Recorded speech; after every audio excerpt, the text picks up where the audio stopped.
Gentlemen, welcome, and thank you for joining us on this historic occasion.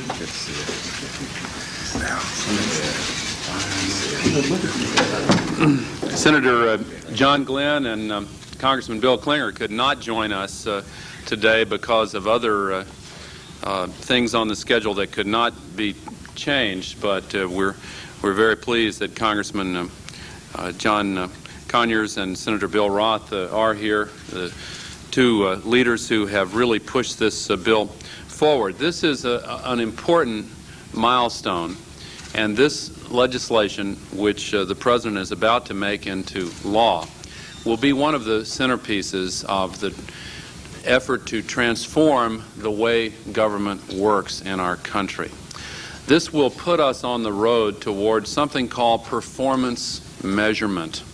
That sounds like a technical phrase, but it's a very revolutionary change compared to what we do now. We now measure what goes into the budget, not what comes out in the form of services and performance. This will help to change that. It will set up a series of pilot programs and will pave the way for the dramatic series of changes that the President will call upon the country to make this fall when the National Performance Review has been completed. This is the beginning of a new customer service contract with the American people. It builds on some exciting, innovative approaches that a few local governments, a few state governments, and one or two national governments around the world have begun to put into effect. It represents an enormous amount of hard work by Senator Glenn, Senator Roth, Congressman Conyers, Congressman Clinger, Senator Lieberman, Senator Kerry, Senator Dorgan, a whole series of people who have contributed to make this legislation possible. It has been said that a manager does things right and a leader does the right thing. It is now my pleasure to introduce a president who is both, to sign a bill that does both. The President of the United States, Bill Clinton. Thank you very much. Thank you. Thank you. Thank you. Thank you. Thank you. Ladies and gentlemen, when I took this office with a real determination to engage in what we've come to call reinventing government around here, it was really encouraging to me to see that there were members of the Congress who had been examining these questions for years and seriously trying to address them. I want to say a special word of thanks to Senator Glenn in his absence and to Senator Roth, to my friend Congressman Conyers and Congressman Clinger, and the other members who have worked so hard to try to put us on the road to seriously re-examining how this government works. It is important to restore the confidence of the American people in their government. It is important because to the extent that our government works with greater efficiency and effectiveness and less unnecessary cost, it will strengthen the American economy as well as the bonds of our citizenship. This law holds a lot of promise to do both things. The legislation itself mainly involves the inner workings of government, things that most people don't think about and maybe don't ever want to think about. It requires the formulation of strategic plans, of setting yearly goals and targets for every program, of measuring and reporting how well programs actually perform compared to the targets set for them, and more accountability for achieving results. But we should view this structure in much simpler terms, terms that every American should be able to identify with.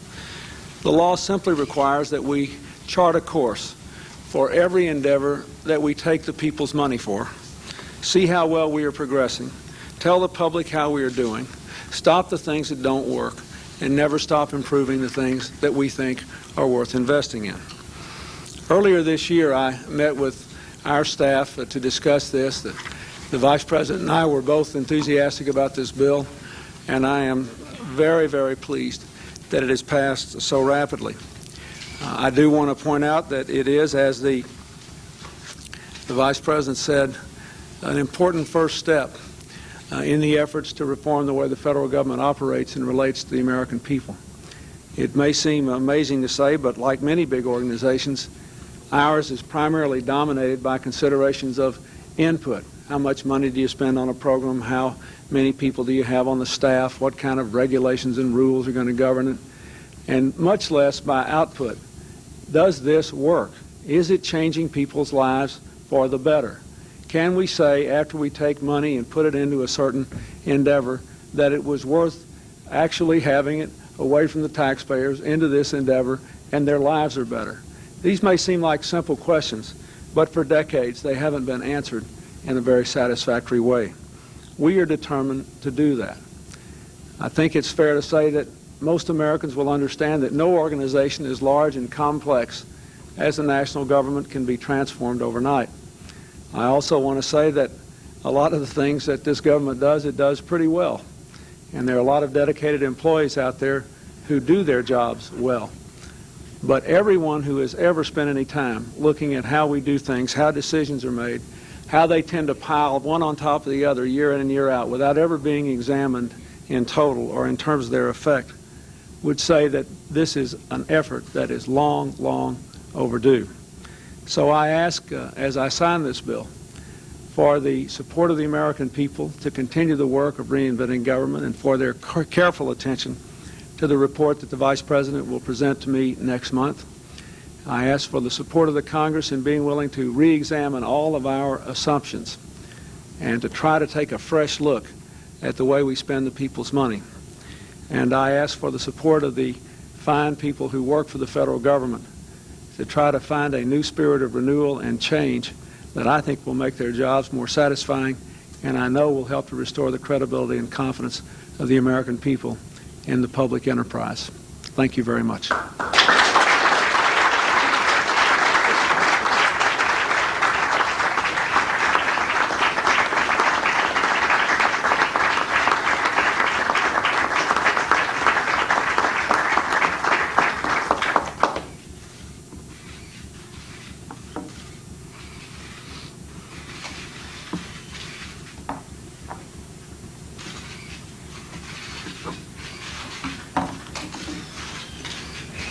Thank you, Thank you. President. Very nice. Thank you, Bill.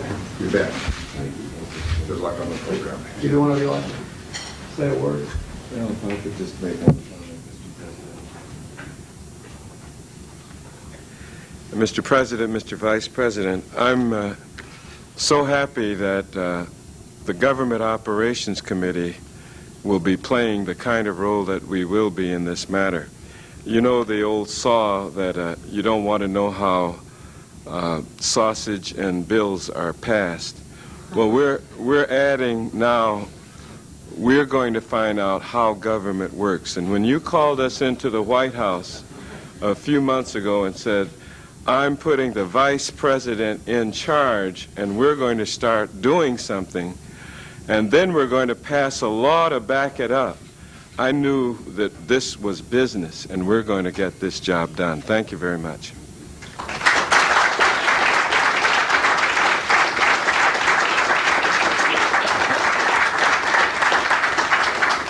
Mr. President, Mr. Vice President, I want to express my thanks to both of you for your strong leadership, your support for this important piece of legislation. When I first introduced it about 3 years ago, 3 years is pretty good, Mr. President, to get a major piece of legislation through. I think two things are important. It shows that Republicans and Democrats can work together in trying to make government more efficient. We all want that. We want better service for the American people, and that's what this is all about. We can talk about efficiency, we can talk about streamlining, but what we're here, Mr. President, for is to provide better service for the American people.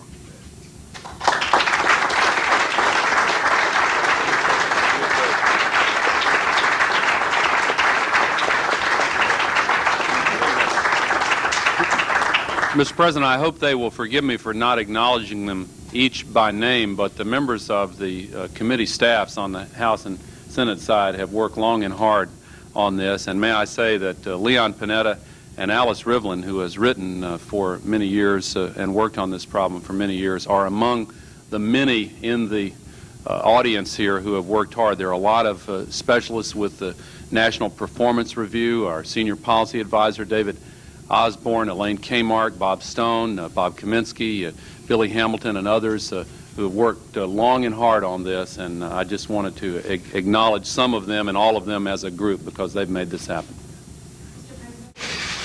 Thank you.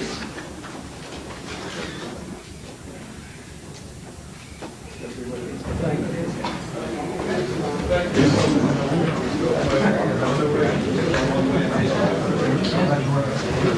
you.